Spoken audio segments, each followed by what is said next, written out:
5-minute penalty to Chicago, a game misconduct, and then Manson having words with Steven. And now Butcher gets into it. We're going to have a brawl, folks. Stand by.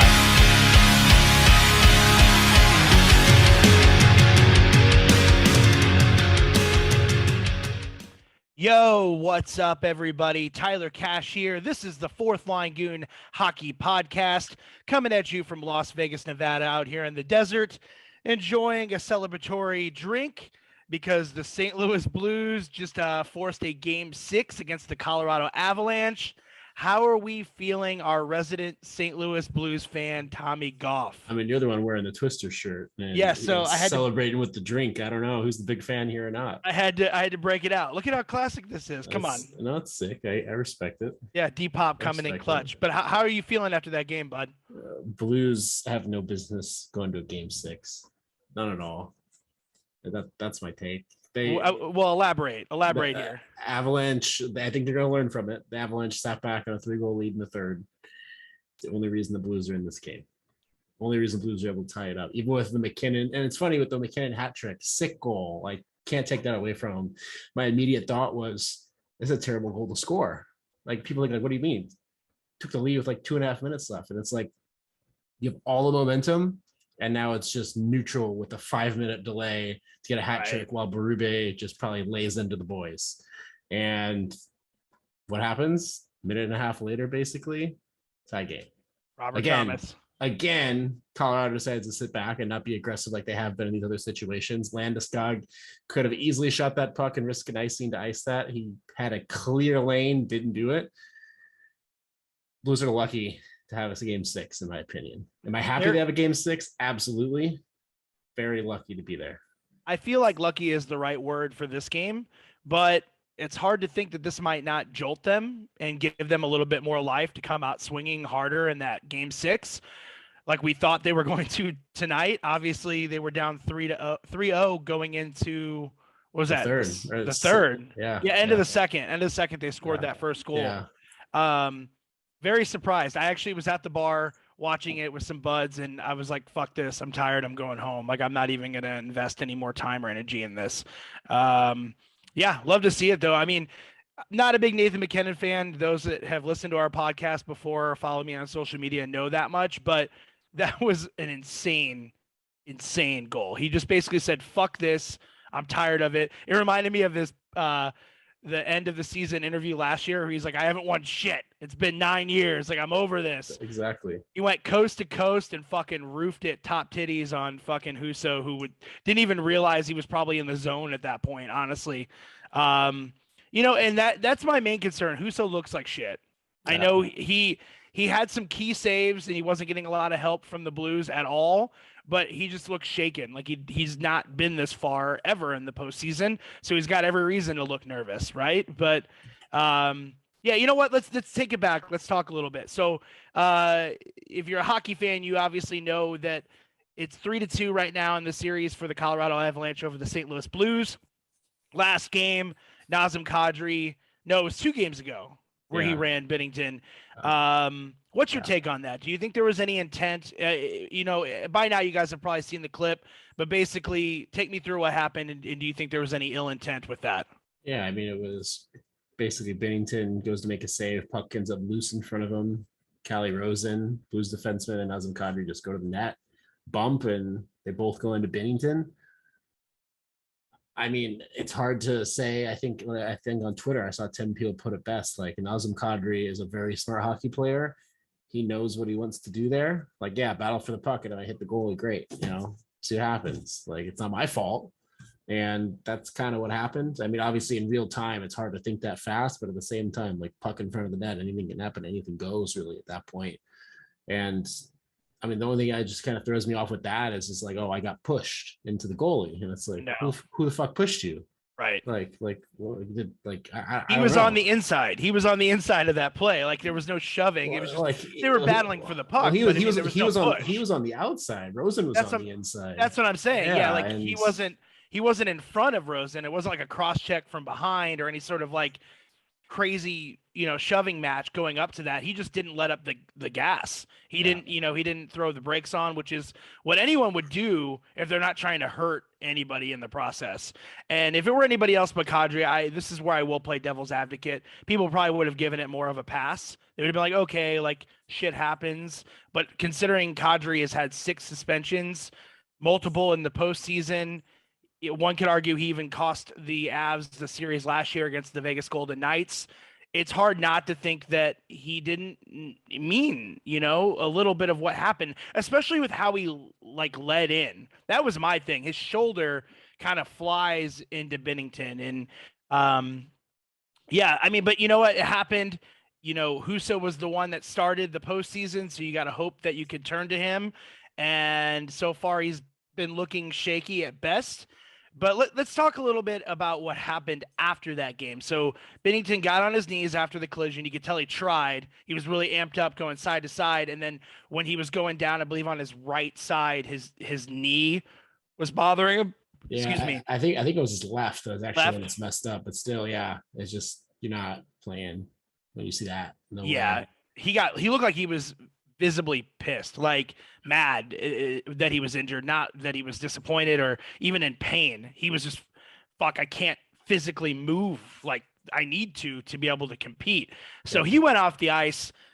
Obviously, everyone has seen what has been going on through social media and what went down after that. They're calling it water bottle gate.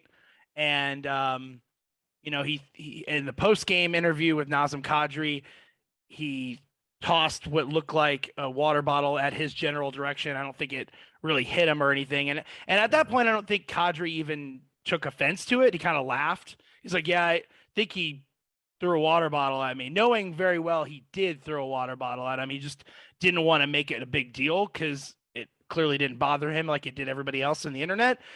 But what the big problem is fans started making burner accounts via Twitter, Instagram, and throwing racist remarks out there. And that's just not acceptable. And that's what escalated all of this to a much bigger level. Yeah, I mean, I think the thing that is interesting, and it's something that, I'm sure this happens on any level, playoffs or even like a heated rivalry, like, people will go to people's Instagrams and say things they may or may not mean. My whole thing was like, on Twitter, I'm like, all I saw was like 4 or 5 burner accounts saying terrible things, never should be said. It's fucking hockey. I don't care where the guy came from. I don't care what he's done. I don't care any of that. Like, game's supposed to be fun. Like, can you have some playful banter, some shit talking? Sure. But obviously there's a line to cross and they crossed it. And I think the thing that you don't see, which is what Kadri's wife posted, was all of those, you get a DM, especially as like a high profile player, just goes to your requests, right? And then just screenshotting that, and everyone goes to their request like, oh, they're never going to look at this. Nothing's going to come of this. But people are so dumb, they just use their real account.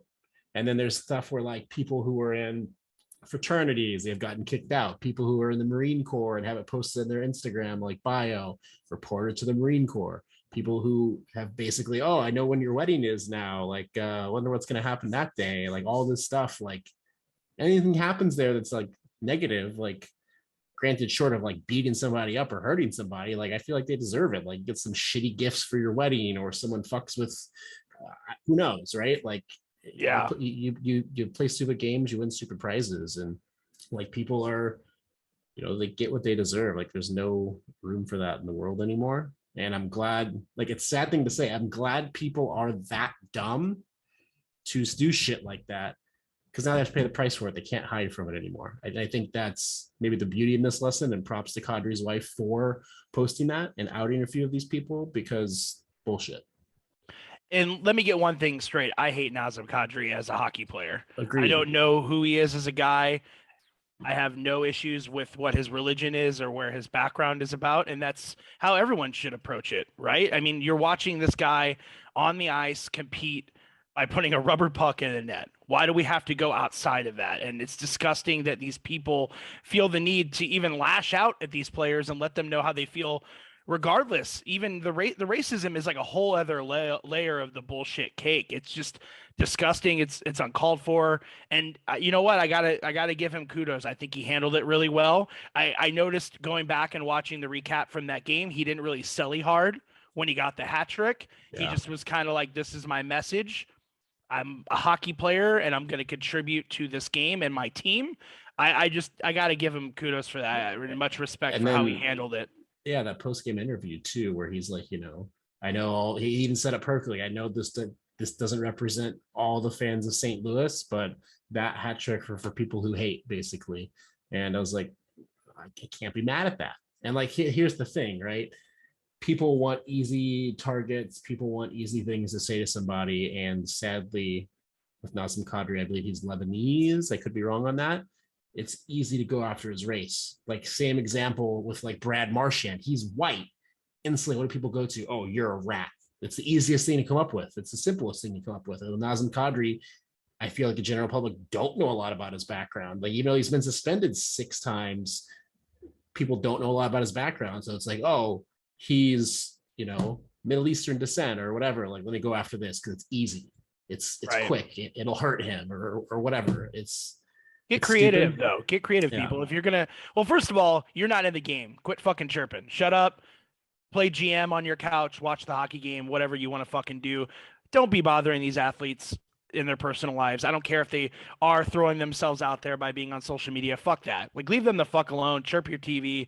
Text your friends. You get in NHL chirps on Facebook. Do whatever you have to do to vent, right? But don't be a disgusting human being to even let them know they're a bum for taking out Bennington, and then let alone bringing race, religion into it. And you have no idea. You have no idea what his background is. And then he's also got a family and a wife that are getting death threats. It's disgusting. And like I said, this is coming from a fan, not a fan of Nazem Kadri, and I don't really have a horse in this race per se. I just not a big fan of the Avalanche, and originated from St. Louis, but that doesn't mean that I have any sort of take in his personal life or who he is as a human being. And what comes to mind is what Ryan Reeves had to say about Tom Wilson. They're like, oh man, you must really hate Wilson. He's like, no, like, we probably would get along great. We would have a beer and get along. We're human beings. We both play a similar game.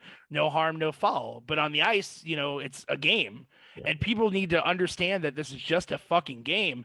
It has nothing to do with their lives directly, whether they're supporting their team or just enjoying playoff hockey. I mean, leave the guy alone. That's where I'm at.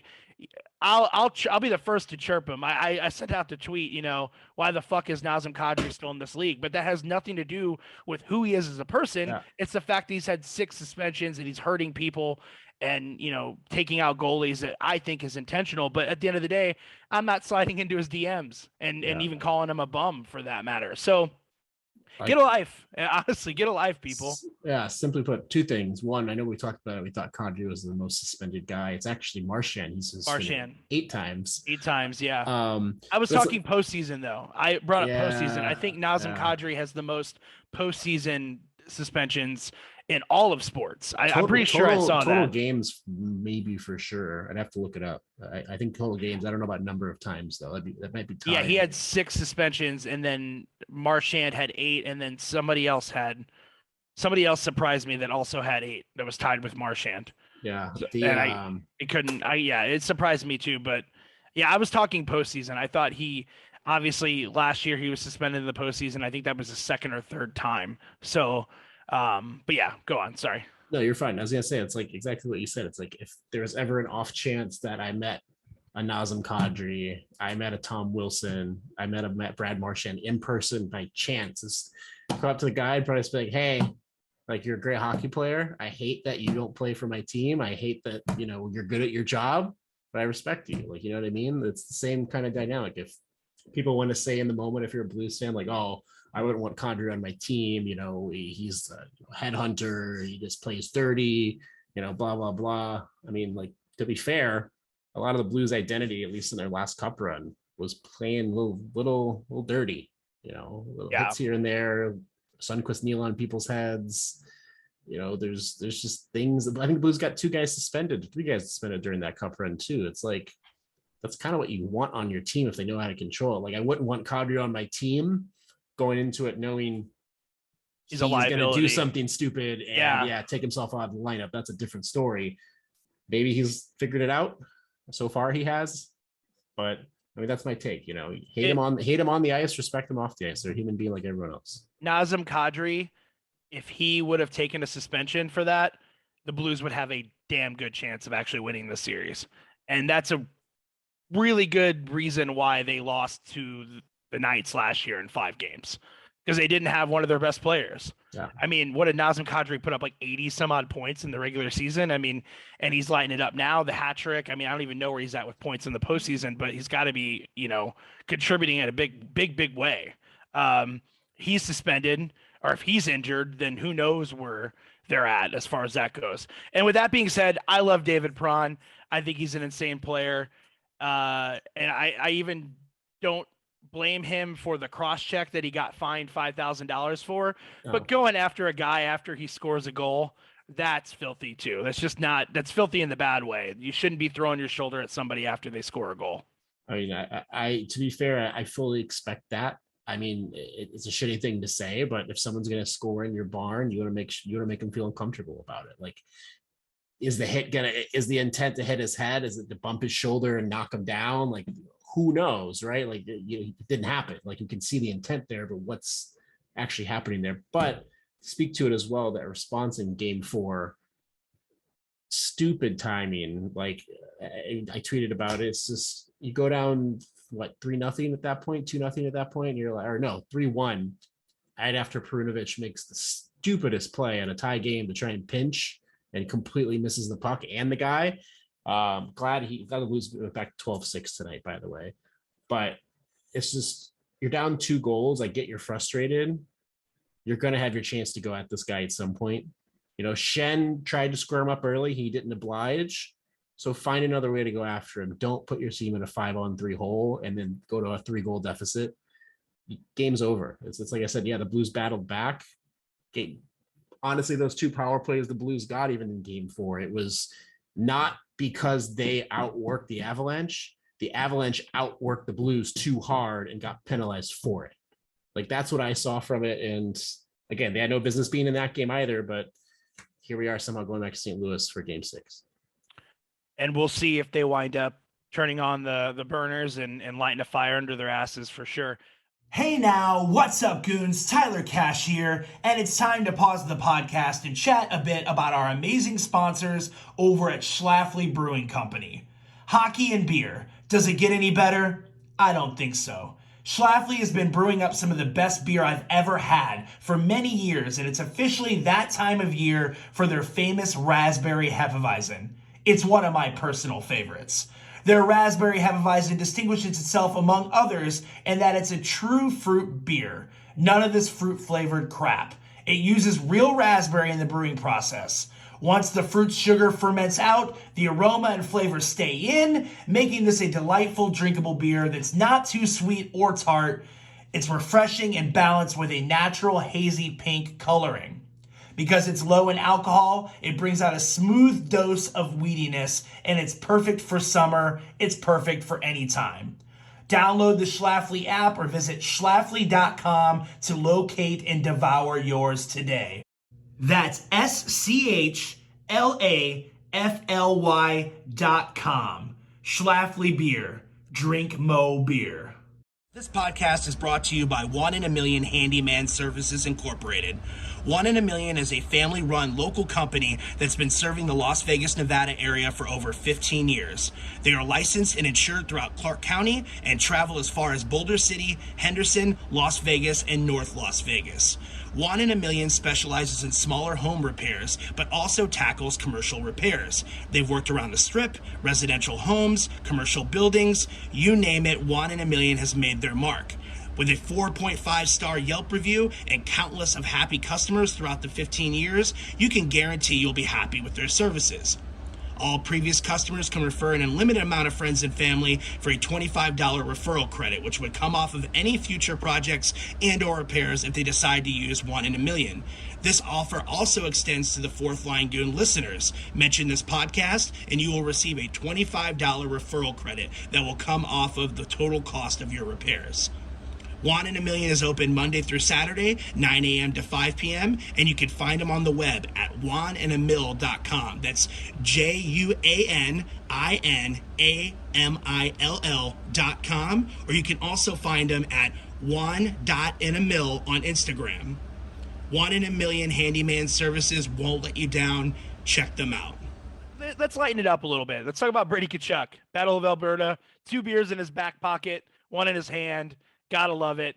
I threw that tweet out on the Twitter sphere, and it looked like Budweiser got their hands on it, retweeted it, signed him to a deal of some sorts. So I'm not going to say I was directly responsible for this deal, but I'm saying I want to cut. I want to cut Brady. If that, even if that means just throwing me a 30 rack, we'll call it even. We'll call it even. But just awesome to see. Just an absolute legend. Watching him cheer on his brother. It's almost as entertaining as the Battle of Alberta itself. But let's talk a little bit about that series. Is that unfolding like you would have expected it to? I mean, I don't think it was unfolded in any way that we expected it to. What, the first game was 6-9, was bonkers, and then the freaking Flames just decided to crap the bed, and it even lasted game 4, the fluke goal from beyond their own blue line on the penalty kill. Oh Mike yeah, Smith. yeah, that's nuts. And like Mike Smith throws his hands up like. He's like, what the fuck? Like his defense had anything to do with it? It's the blue jerseys, that dark blue. You lose the puck in it. Why are you not wearing orange? Look at your whole crowd. Everyone's wearing an orange jersey. Like, what are you doing? Those jerseys hurt my eyes, and I just watch them on TV. Yeah, but it's like you have bright orange against bright red. Like, granted, they're not going to be, same jerseys against each other, but it's great. Like, why are you going dark blue? No one buys that jersey. So, I mean, yeah, series hasn't unfolded the way we expected it to. Markstrom's turned into a bum. Mike Smith went from a bum to being a good goalie after game 1. McDavid's being McDavid. Evander Kane decided to, I guess, fuel his motivation of Matthew Tkachuk asking him if he wants some money. And he's like, you know what, I'll show you what I need. And it's a hat trick and a few more goals, I guess. But yeah, Oilers have a commanding lead and probably close it out. Tomorrow, in my opinion, but more than likely. I'm with you on that. My hot take is the Oilers might make it all the way to the final. To be honest with you, it's very strange. Just to throw out some facts to back up this asinine idea that I have that they're going to go damn near all the way. Evander Kane, 15 points in 11 games. 12 of those were goals. I believe the last time that someone even did that in an entire postseason has been quite some time. I think they might have said it was Sidney Crosby, and it was like throughout an entire Stanley Cup run. McDavid, 25 points in 11 games. Draisaitl, 22 points in 11 games with 3 consecutive 3-point games. They're doing everything they need to. That ankle sprain clearly didn't hurt him that much. I mean, if they played through that in game 7 against the Kings, and it just like acts like nothing's wrong, crazy. The only thing that scares me is that's one line, right? That's their top line. And we're not really seeing a lot of production from the rest of the guys. I mean, Zach Kassian's basically a ghost out there. And, you really want him to be making an impression. And I feel like Lucic is making way more of an impression when it comes to being physical and having that physicality come to the game.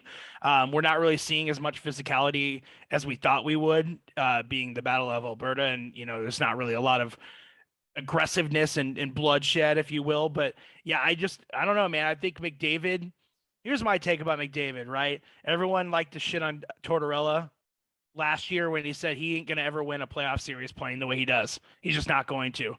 And then look what he does. He fucking starts finishing his checks. Like, I think there was one fact that was out there that he had the most hits, like in round 1 of the Oilers and shit like that. It's like he's playing aggressive. He's putting the team on his back in big moments. And shit, man, like I said, 25 points in 11 games? Like he's showing up when they need him to. So, yeah, I think they got it. I have Calgary going all the way. That's what I wanted, was the Rangers and Calgary in the final, but it's hard to bet against Edmonton at this point. Yeah, our pick's looking pretty dumb, I would say, on that front. Obviously, pick was done with the Panthers too, but I was gonna say, I was gonna say, yeah. I mean, it's crazy to think that McDavid, like 11 games, had more points than when Crosby won the Conn Smythe in 22 games or something. Yeah, absolute bonkers.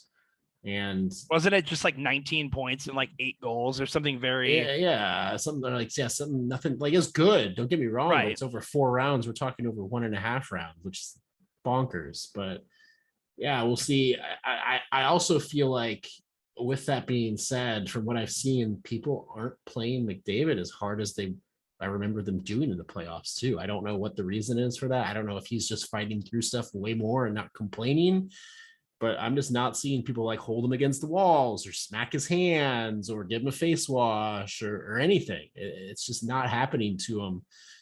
And he did take that really big hit. I think it was from Lucic. Early on, and he kind of I mean, at least that one like pretty big hit, but he just got up, and I'm pretty sure he got up and immediately scored. That was that scenario where they waved off the first goal, and then the second time around, he just said, "Fuck it, I'm going to do it myself." Basically, like what McKinnon did tonight. I am with you though. As I just said, I don't think that this is an aggressive battle of Alberta like we thought we were going to get in the postseason, and it's become more of a skills competition, if anything. And when you got two of the best players in the entire world on one line for this team, and you're coming down to a skills competition, there's no way players like Gaudreau and Tkachuk can even hold a candle to them. The closest we got to, I feel, to a true battle of Alberta was the Calgary and Star series. Tkachuk going at Heiskanen all the time, rough stuff happening all the time, and then now, like you said, it's great to see high scoring and awesome stuff from McDavid and Draisaitl and all of that. Yeah, absolutely. But these are supposed to be two teams that don't like each other. Where are the fights? There's some scrums here. There, I get. No one's go at Lucic, for why haven't Lucic and Cassian dropped the gloves? Like, that's kind of what they're there for too. It's just I don't know. It's interesting.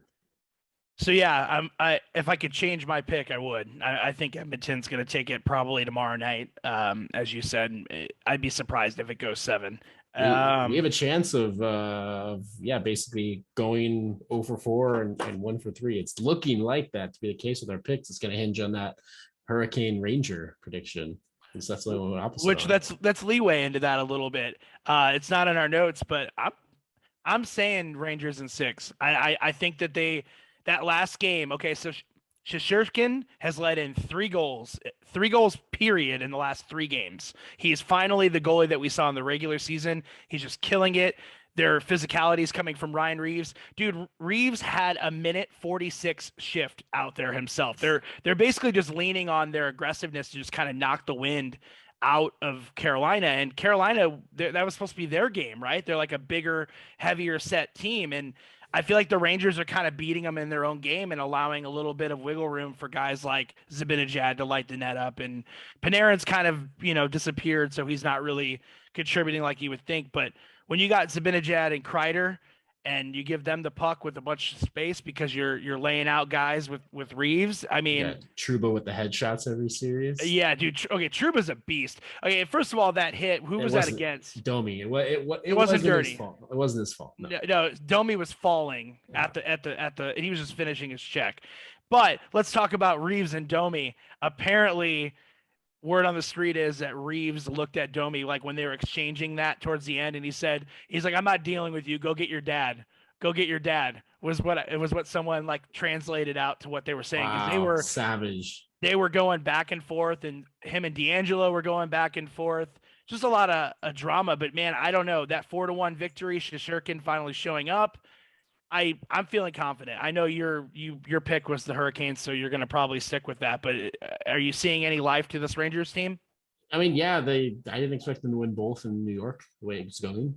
That being said, Hurricanes are undefeated at home, and they have never won on the road. They're 0-7 now, right? Which is I think they're. It was 0-5 going into it. They're 0-6 on the road, or I thought it was 7. No, they're 0-5 on the road, and then they're 6-0 at home. They played 11 games. Okay.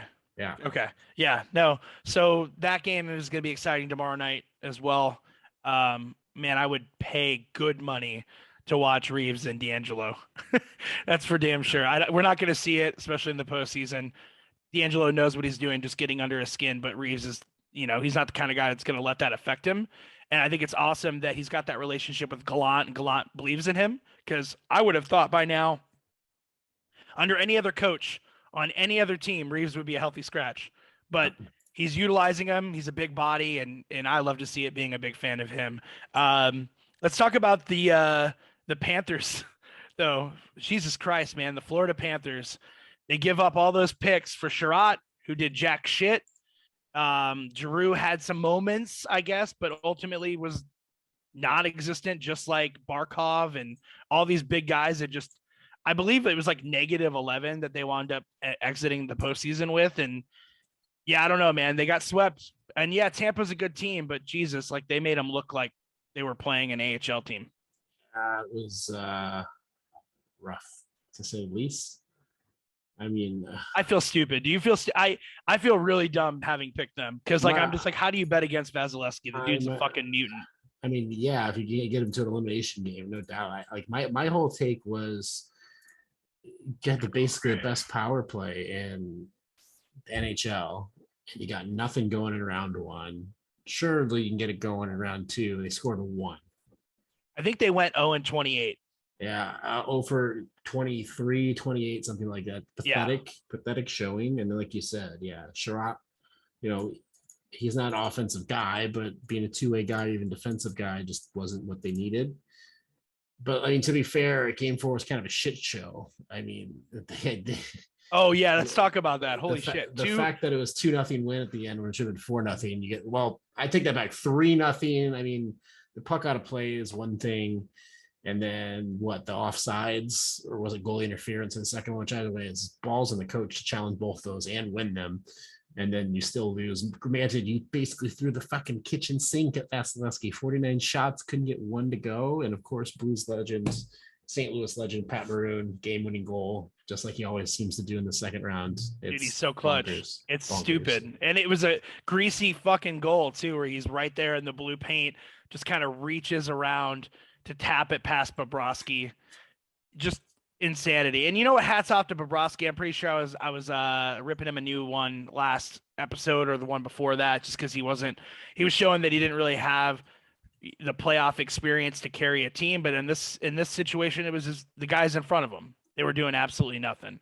But yeah, very disappointing to see the Battle of Florida. I know that was on my list of things I wanted to see, along with the Battle of Alberta. Both those things are kind of being letdowns. We're getting more surprises from these other matchups. Yeah, let's go into the questions before we wrap up. No, we have one more bit of news. This goes out to the Vegas Golden Knights fans. Their captain, Mark Stone, underwent a successful lumbar discectomy. I think I'm saying that right. I hope I am. The team expects him to make a full recovery just in time for the start of the regular season. So basically, he had part of a disc removed from his lower back, which makes a lot of sense considering how horribly he looked at the end of the season. Looked very uncomfortable. Awkward skating, wasn't really leaning into his hits or anything for that matter. So it's good to see that he's going to make a full recovery. They don't seem to be too worried about it. My question is it was only 2.5 months out. Why didn't they fucking do it sooner?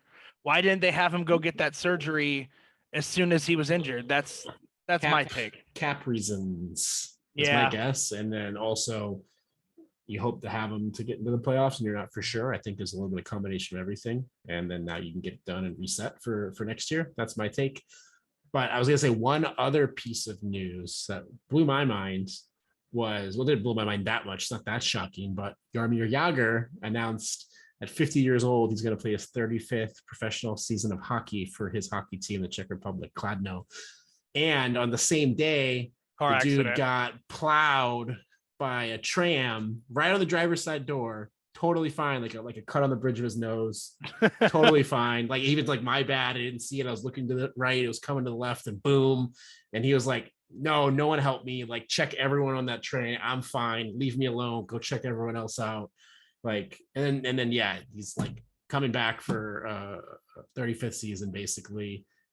Tomas Plekanec, who's from Czech Republic as well, who retired recently from the NHL. He's going to play with Jagr.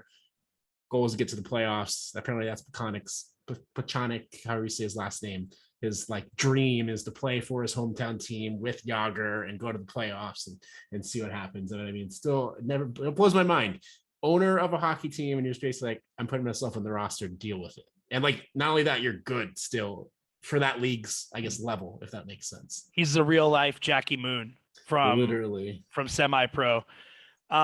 You know, when nuclear winter happens and the apocalypse comes upon us, there will be cockroaches and Yamir Yager left standing. That's for damn sure.